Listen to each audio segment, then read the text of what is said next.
Well, for more on this, let me turn to Omolola Adele-Oso. She's the co-founder and executive director of Act for Accountability, a nonprofit group that works to shed light on issues facing Africa. Omolola, welcome. Thank you for having me. So what do we know about how she was found or rescued? Well, we know that the Civilian Joint Task Force, it's a local vigilante group, found her during one of their patrols in the area. And so they found her baby, and a gentleman with them who claims to be her husband. And he also says that he was also kidnapped from Mubi, another town in the northeastern region, but that's still under investigation at this point.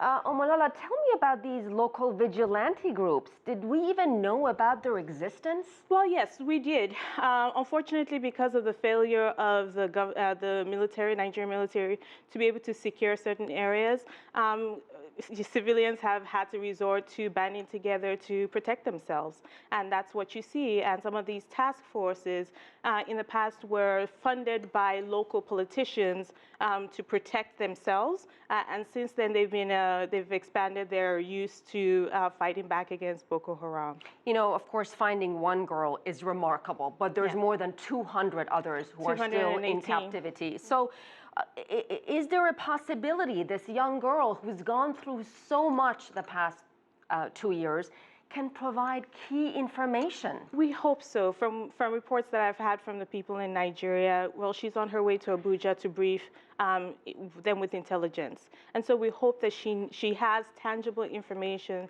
that can at least lead to the coordinated rescue of the girls. Plus, remember, Boko Haram has also kidnapped thousands of additional people.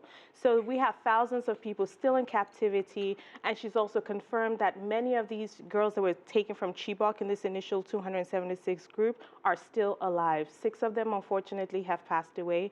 But Amina herself has lost her father. Her father died while waiting for her to return home. So it's just her mother, and now a baby at 19. What about the psychological effect of her ordeal and the stigma that she could possibly face just acclimating back into society?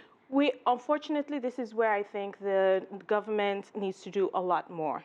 While they are trying, I will commend the military forces, the individuals on the front line, day in, day out, fighting Boko Haram. And remember, a lot of these people are fighting Boko Haram, have not been paid, are not well equipped with weapons or protection gear themselves, but they're still committed to that.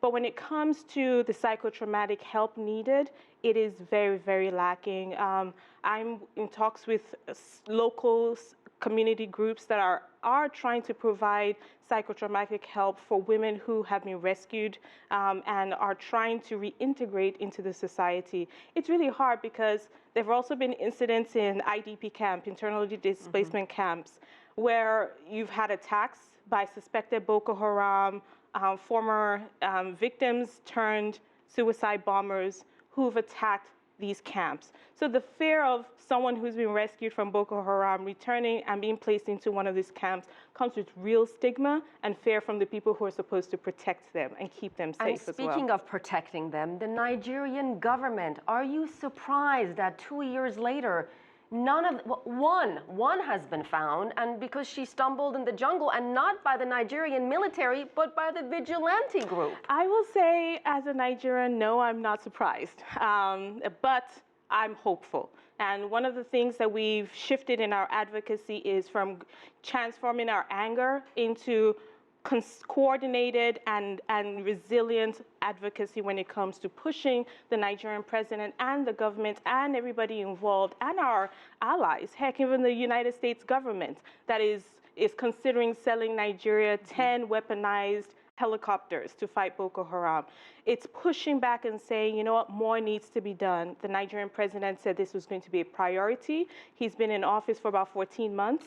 We want to see proof that this is really a priority. And this, hopefully, with Amina's information, there could be a really, really swift, coordinated effort before Boko Haram either does something by either like killing these girls, or they disappear. Conducting more abductions. More abductions, or they disappear. You know, we need to act expeditiously, but we also need to do this with a coordinated effort of Cameroon, Chad, and Niger. International effort, indeed. And I see your T-shirt, Bring Back Our Girls, which has been a huge social media campaign as well.